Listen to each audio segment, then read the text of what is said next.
notre divin et bon Père, nous reconnaissons ici, Seigneur, le moment favorable que tu nous donnes, le moment que tu as prévu de manifester encore au milieu de tes enfants, au milieu de tes serviteurs, ta divine présence. Oui, Seigneur, pour ta présence qui nous éclaire, qui nous oriente, et pour ton esprit que, Seigneur, tu nous donnes pour nous inspirer. Seigneur, nous bénissons ton nom. Seigneur, nous reconnaissons, Seigneur, ton amour infini qui nous conduit jour après jour. Daigne, Seigneur, prendre maintenant que nous reconnaissons ta Seigneurie ici. Daigne prendre maintenant que nous reconnaissons ton autorité suprême, ta divinité. Daigne prendre la direction de ce moment hautement, Seigneur, symbolique, mais aussi, Seigneur, spirituel et solennel, pour la vie de ton Église, l'Église évangélique.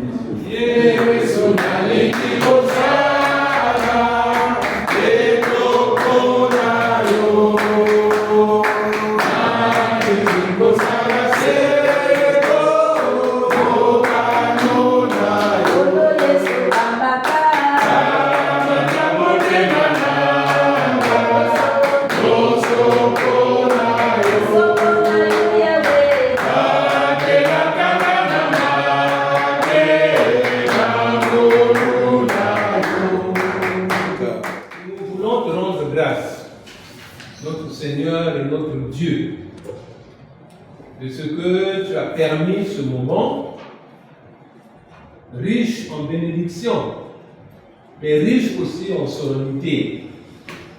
Parce qu'il s'agit d'un passage de témoin entre les plus hautes autorités de notre Église. Nous te soumettons la direction de cette cérémonie, de cette séance, et au moment où nous voulons écouter ta parole, Seigneur, dispose nos cœurs et dispose notre esprit d'être à l'image de Marie qui était au pied du Seigneur Jésus-Christ pour écouter cette parole. Quoique Marthe aussi avait fait un travail qui était intéressant, qui était utile, mais toi tu as dit que Marie a pris la plus grosse part, la meilleure part. Parce que ta parole est la vie. Ta parole est la source d'eau vive auprès de laquelle nous voulons nous abreuver maintenant. Alors, fais taire toute autre voix que la tienne et rends-nous disponibles à t'écouter. Pas seulement t'écouter, mais à mettre en pratique les préceptes que tu nous donnes. Béni sois-tu. D'éternité en éternité. Au nom de Jésus, notre Seigneur. Amen. Amen. Le texte de méditation est tiré de l'Évangile selon Marc, chapitre 9. Nous lirons à partir du verset 33 jusqu'au verset 35. Marc, chapitre 9, verset 33 au verset 35. Lisons au nom du Seigneur. Ils arrivèrent à Capernaum quand il fut dans la maison. Jésus questionna ses disciples. De quoi discutiez-vous en chemin? Mais ils se taisaient car en chemin, ils avaient discuté entre eux pour savoir lequel était le plus grand. Alors Jésus s'assit et appela les 12 disciples et leur dit: si quelqu'un veut être le premier, il doit être le dernier de tous et le serviteur de tous. Amen. Amen. Oui, le plus grand comme le serviteur de tous. Le plus grand comme le serviteur de tous. C'est le message c'est l'enseignement que Jésus communique une fois de plus à ses disciples. C'est ce que le Seigneur a toujours voulu que les disciples comprennent, ceux qui étaient autour de lui. Il voulait qu'ils le suivent, non pas seulement par rapport à ce qu'il disait, mais aussi qu'il est simple de comprendre son agir.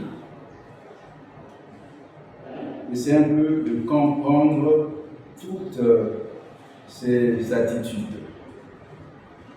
C'est donc ce message que le Seigneur donne à ses disciples et aujourd'hui à nous, et particulièrement à tous ceux qui sont établis dans le service divin. Jésus s'est efforcé. S'est efforcé à toujours montrer la dimension du serviteur.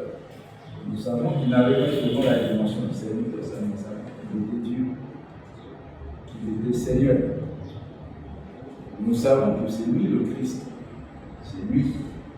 Mais dans son agir, si nous voyons ses actes, si nous voyons les faits et les gestes qu'il a posés, si nous voyons sa façon de servir Dieu et de servir les autres, alors nous comprenons qu'il avait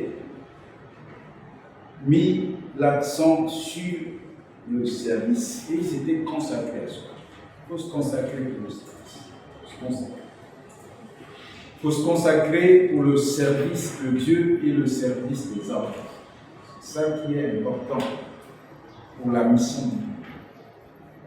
C'est ce que le Seigneur a voulu que les disciples puissent faire. Jésus l'a fait volontairement, il l'a fait naturellement, il l'a fait volontairement.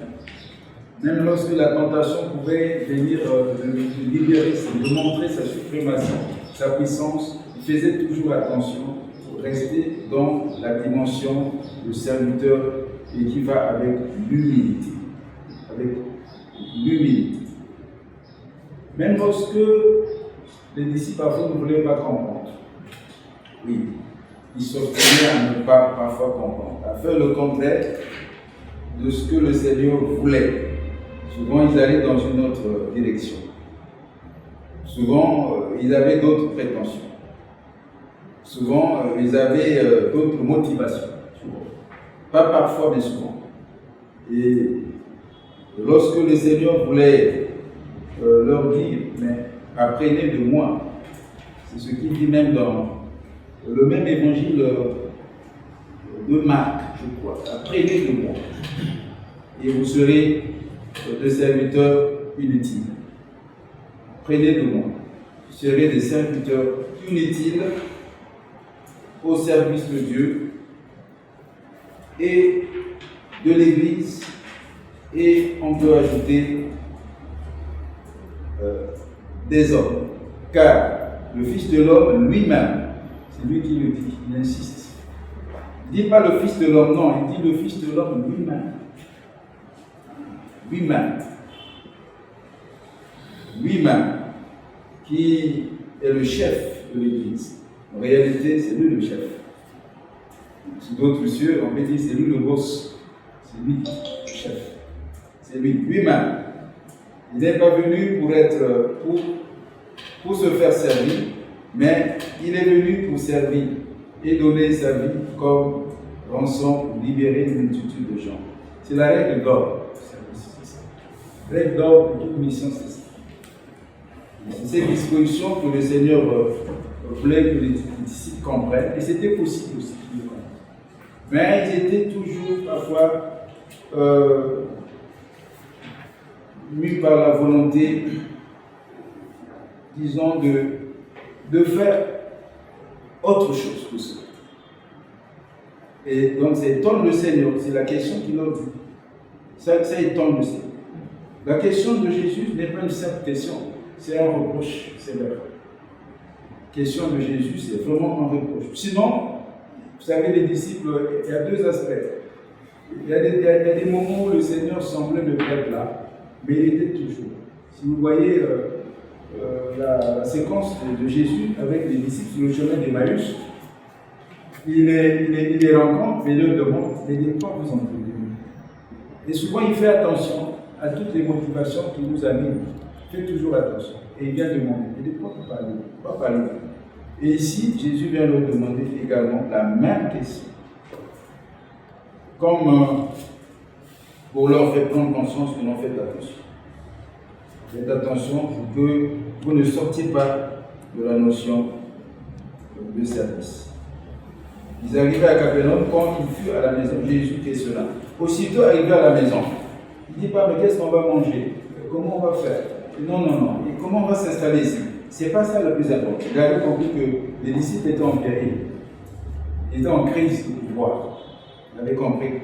Les disciples avaient quelque chose qui n'allait pas. Et il savait que s'il ne corrige pas ça, il ne ferait pas un bon service. C'était comme une gangrène. C'était comme une mauvaise semence. C'était comme un vice. Vous ne pouvez pas continuer la mission sans pourtant régler ce problème. Et voilà pourquoi il dit, de quoi discute-t-il aujourd'hui? Je ne sais pas comment il avait parlé, avec quelle attitude, avec quel ton, mais je pense que c'était assez sévère. C'était assez sévère. Ce qui fait que, si nous voyons la suite, les disciples n'ont rien dit. C'est le sentiment de culpabilité. Ils ont compris que là, nous avons mal. Non, rien dit. Oui. Ils se taisaient, car en chemin, ils avaient discuté entre eux pour savoir lequel serait le plus grand. Rien que ce qui contraste avec le disciple-là et le service. Lequel? C'est une question inutile. Question inutile. Il ne pouvait pas être une préoccupation des disciples qui sont dans le cercle du maître quand même. Vous savez, être dans le cercle du maître, ce n'est pas n'importe qui arrive. Quand on y est là, on doit avoir d'autres motivations. C'est-à-dire la foi doit grandir et aussi la spiritualité doit grandir. Mais Jésus voyait que c'était comme en perte de spiritualité et en perte de quoi? De maturité. Et Jésus leur reproche donc de les ramener dans la dimension tout simplement du service. Oui, chers collègues, nous sommes appelés à servir et à toujours servir. Toujours servir. Comme le Seigneur nous le demande. Oui, le Seigneur l'a fait et nous devons aussi le faire. Loin de l'orgueil, nous devons servir. Nous devons toujours servir. Loin de peut-être la notion d'autorité, de pouvoir, comme ici Jésus le demande, nous devons toujours servir. Toujours servir. Oui. Le service va avec l'idée de sacrifice. C'est un service parfois ingrat, très ingrat. Nous devons toujours servir. Le Seigneur donc aide son Église, aide tous ses serviteurs établis à avoir cette notion de servir. Si on ne fait pas attention, alors au lieu de servir, eh bien, on peut se servir. Sans se rendre compte. Au lieu de servir, on peut se servir. C'est ce que le Seigneur récuse ici, et voudrait donc que nous fassions pas comme les disciples. Service désintéressé, service pour les hommes, service pour Dieu, service ingrat, et parfois même service en retour avec beaucoup d'injures, avec beaucoup d'incompréhension, de critiques. Mais peu importe. Le plus important, c'est de savoir que je sers. Et le reste, le Seigneur fait. Et le Seigneur nous aide à servir et à toujours servir en tout temps, en tout lieu, dans toutes les circonstances. Toujours servir. Pour la gloire. Tout en sachant que, en servant fidèlement le Seigneur, en servant dans l'intégrité, dans l'amour, ça je suis convaincu, le Seigneur prendra soin de nous. Faisons ce qu'on peut faire, ce qui est en notre pouvoir. Malgré les faiblesses, on ne peut pas tout faire. On fait ce qui est en notre pouvoir. selon la limite de la grâce que Dieu nous accorde, et le Seigneur fera le reste. Qu'il bénisse sa parole. Amen. Mambo ya tulifuatina wetu kama mwisho kwa kuswali tulisoma service sommes serviteurs l'organisation se font bien mais pour on a katika kulonga na sabuna union sivile yeka anga kilongo sana kilongo kulonga mkumu ngitata mwana ndio Nous sommes seulement pour cette séance. Concernant le premier aspect qui est lié à la présentation de la semaine, nous allons planer quelques attributions du vice-président et puis présenter sommairement les structures qui sont rattachées au vice-président par rapport à ces attributions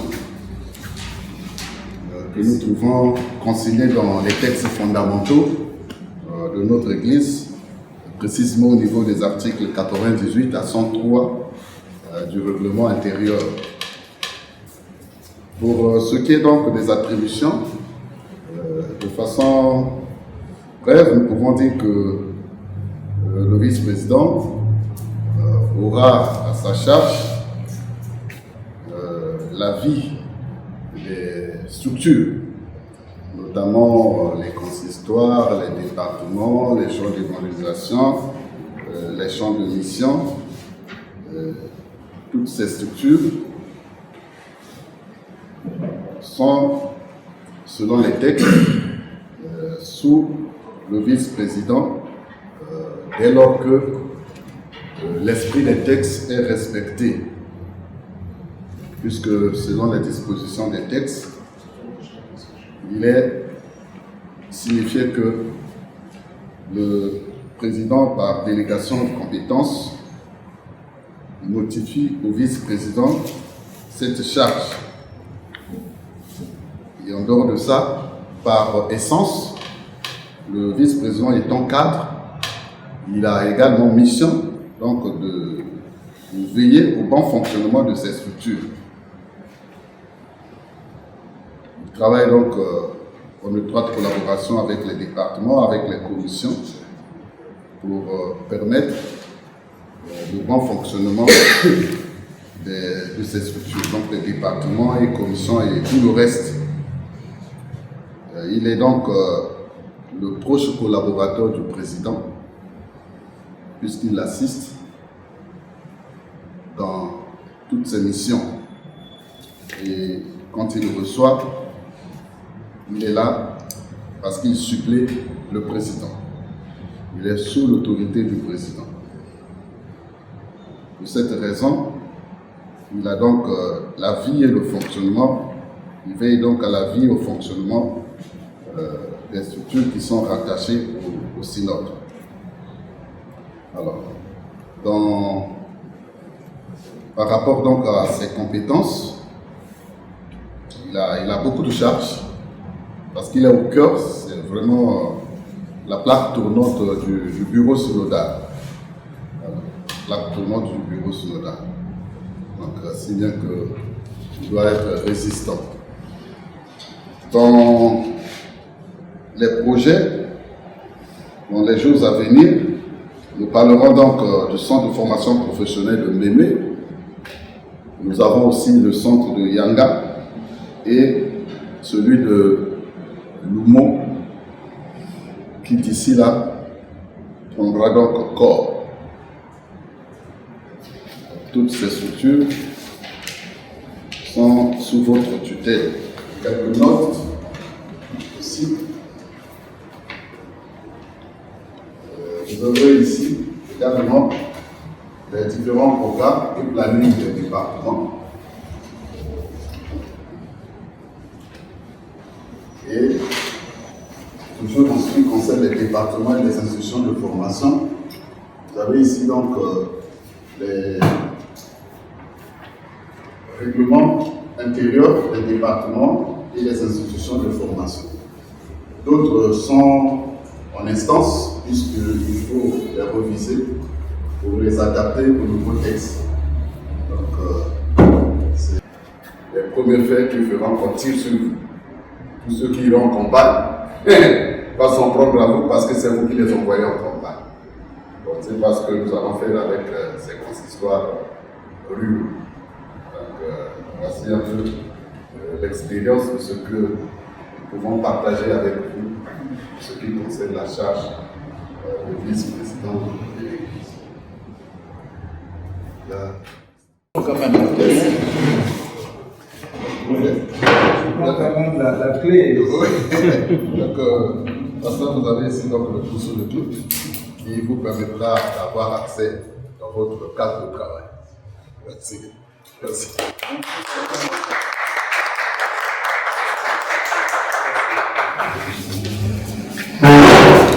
Monsieur le Président,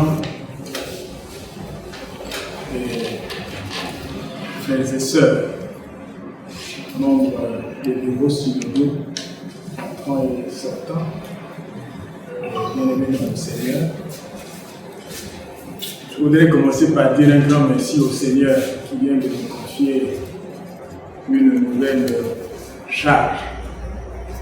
J'ai toujours considéré les responsabilités au niveau de l'Église comme de nouvelles charges que j'assume toujours avec lui et avec les autres.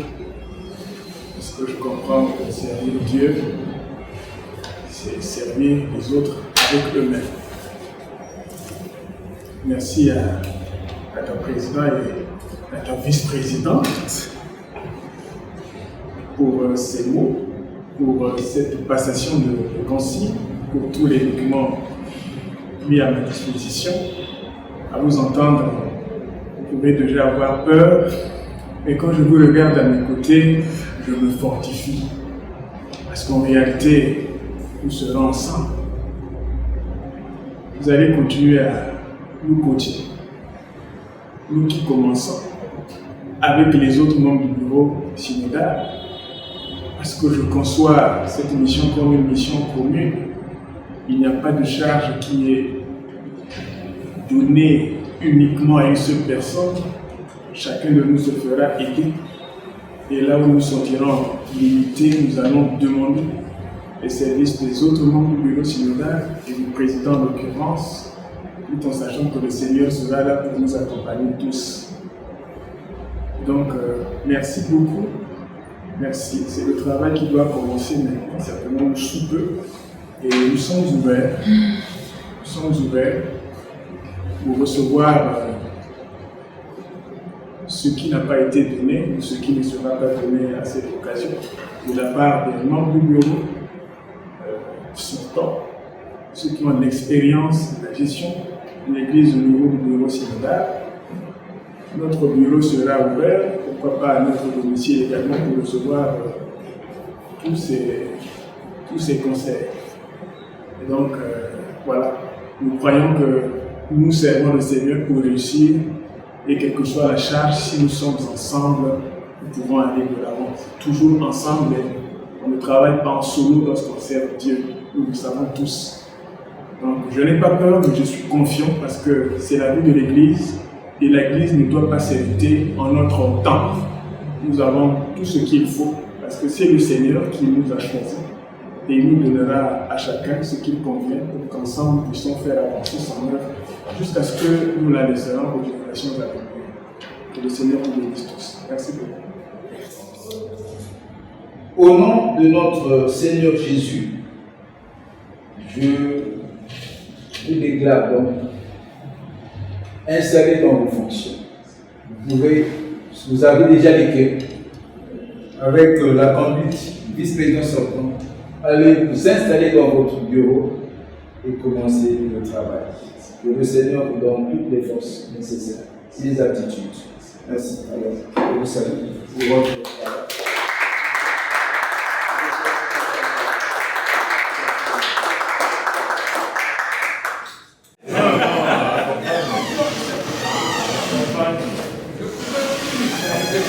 Je passe avant toi.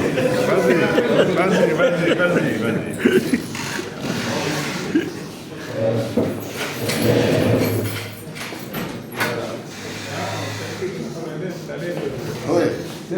allez-y. C'est la suite de l'installation. C'est votre fauteuil. Tirez, faites un jeu, tirez, et puis asseyez-vous. Voilà. Ouais, c'est votre. Il faut le tenir, président.